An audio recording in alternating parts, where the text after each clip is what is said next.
జరిగింది. ఈ తెలంగాణ రాష్ట్రంలో మొత్తము 1,80,00,000 వరకు కార్ల సంఖ్య, అలాగే 23 లక్షల దాటింది. ఇప్పుడు తెలంగాణ రాష్ట్రంలో మొత్తం వాహనాలన్నీ కలిసి 1,80,00,000 ఉంటే కార్ల సంఖ్య 23 లక్షలు దాటిపోయింది. ప్రతి సంవత్సరం 9 లక్షలకు పైగా కొత్త కార్లు రోడ్డుపైకి వస్తున్నాయి. ఇది 2014తో పోలిస్తే ఇది 150% పెరిగింది కార్ల కొనుగోలు అనేది.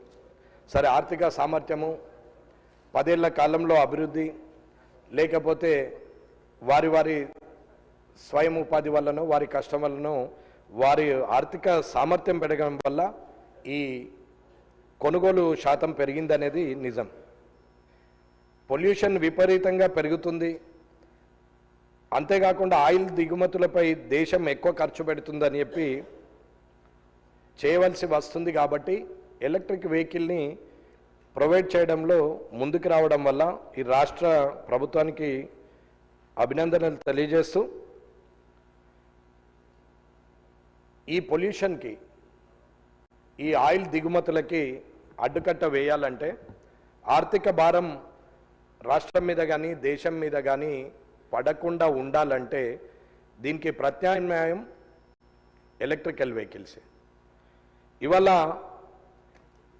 దేశంలో 2070 నాటికి పొల్యూషన్ అనేది ఉండకుండా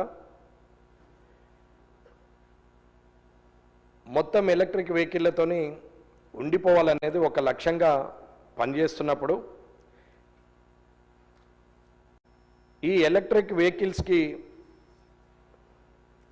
రావడానికి, ప్రజలు కొనడానికి ప్రభుత్వం తీసుకున్నటువంటి పాలసీలు కానీ ప్రభుత్వం తీసుకున్న నిర్ణయాలు ఏమిటన్నది ముఖ్య ప్రశ్న.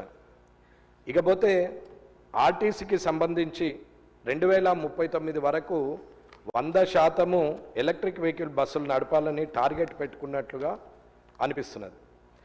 ఈ రాష్ట్ర ప్రభుత్వము అలాంటి ఆలోచన చేయడం అభినందనీయమే.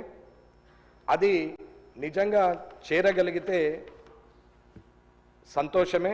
చేరేటట్లు అందరం కలిసి చేయాలనేది నా ఆలోచన. అలాగే ఎలక్ట్రిక్ వెహికల్స్ కొనుగోలు పెరగాలి అంటే రాష్ట్ర ప్రభుత్వము ఎలాంటి పాలసీ అడాప్ట్ చేసుకుంది అనేది కూడా గౌరవ మంత్రివర్యులు పొన్నం ప్రభాకర్ గారిని మీ ద్వారా నేను అడిగి తెలుసుకోవాలనుకుంటున్నాను. అలాగే ఉదాహరణకి ఇప్పుడు ఢిల్లీ ప్రభుత్వము ఎలక్ట్రిక్ వెహికల్స్ మీద ఇన్సెంటివ్స్ ఇస్తుంది. ఒక 2 వీలర్ వెహికల్కు ఒక 30,000 వరకు సుమారు.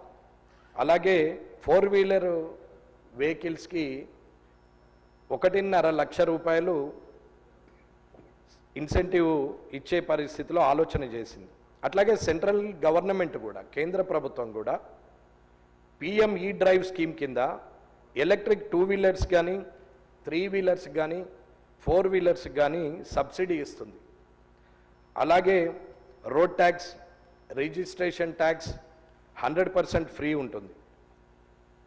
అలాగే మహారాష్ట్రకు వచ్చి సమృద్ధి ఎక్స్ప్రెస్ వే మీద నాగ్పూర్ నుంచి ముంబై వరకు ఆ హైవే మీద వెళ్తున్నటువంటి వెహికల్స్లో ఎలక్ట్రిక్ వెహికల్స్కి టోల్ ట్యాక్స్ లేకుండా నిర్ణయం తీసుకుంది. అలాగే తెలంగాణలో కూడా వెహికల్ పర్చేస్ మీద సబ్సిడీ ఉందా లేదా, ఒకవేళ కొనుగోలు ఎలక్ట్రిక్ వెహికల్ ఎక్కువ చేయాలి అని అనుకుంటే మనం ఎలాంటి పాలసీ తీసుకొస్తే హైదరాబాద్లో పొల్యూషన్ నుంచి బయటకు వస్తాము అనేది కూడా ప్రభుత్వం ఆలోచించాలనేది నేను కోరుకుంటున్నాను. అట్లాగే తెలంగాణలో మొత్తము 1,80 లక్షల వెహికల్స్ ఉంటే ఎలక్ట్రిక్ వెహికల్స్ వాటా ఈ రోజు వరకు 0.4% మన రాష్ట్రంలో ఉన్నట్టుగా నేను భావిస్తున్నా. I'm not correct, maybe subject correct అది. ఇక తెలంగాణ మొత్తంలో ఎలక్ట్రిక్ వెహికల్లలో హైదరాబాద్లోనే 60% ఉంది. రూరల్ ఏరియాలో చాలా తక్కువ ఉంది, 40%. అంటే ఒక్క హైదరాబాద్లోనే మెజారిటీ షేర్ ఉంది. ఎందుకు అని అంటే ఎలక్ట్రికల్ రీఛార్జ్ స్టేషన్స్ రూరల్ ఏరియాస్కి కనెక్టివిటీ చేయకపోవడం, state to districts, district to మండల్కి మనం ఆ కనెక్టివిటీని ఆ రేడియస్లో ఎలక్ట్రికల్ వెహికల్స్ రీఛార్జ్ స్టేషన్స్ని మనము ఏర్పాటు చేస్తే ఇంకా కొనుగోలు అవుతుందనేది నా ఆలోచన. ఒక మామూలు వ్యక్తిగా నేను ప్రజల్లో ఉండి చూసిన దాని ప్రకారంగా ప్రతి ఒక్కరు కూడా ఎలక్ట్రిక్ వెహికల్ వైపే చూస్తున్నారు, ఎలక్ట్రిక్ వెహికల్ కొనుక్కోవాలని ఆలోచిస్తున్నారు. కానీ నాతో సహా ప్రజలకు ఉన్నటువంటి సందేహం ఏంటంటే 300 కిలోమీటర్లు 400 కిలోమీటర్లు అంటే మిడిల్ క్లాస్ పీపుల్ అఫోర్డబుల్ చేసేది 300 కిలోమీటర్లు 400 కిలోమీటర్లు పోయే లోపల ఛార్జింగ్ స్టేషన్స్ లేకుంటే రూరల్ ఏరియాలో కష్టం కాబట్టి ఆలోచన చేసే పరిస్థితిలో ఉంది అనేది నేను అనుకుంటున్నాను. ఇది నా స్వానుభవం.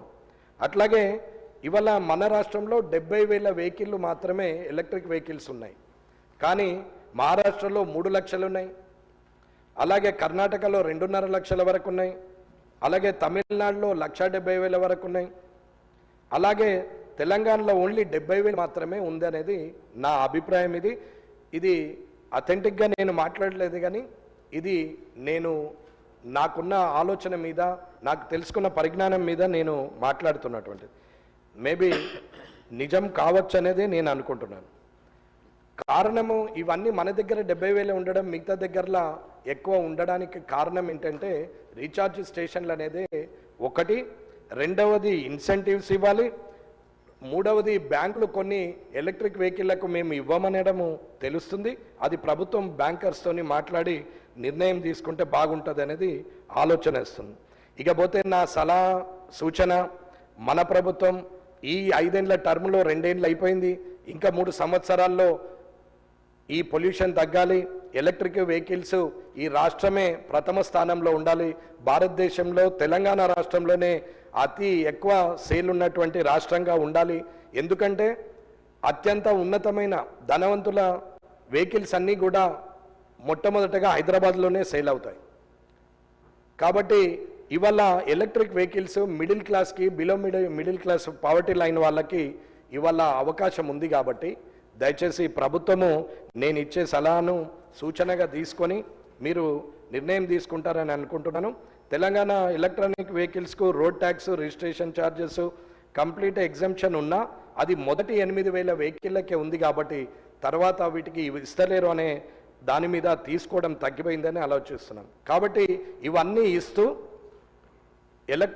ఎలక్ట్రికల్ రీఛార్జ్ స్టేషన్స్ కూడా పెడితే ఇంకా వెహికల్స్ అన్నీ ఎలక్ట్రికల్ వెహికల్స్ అవుతాయి.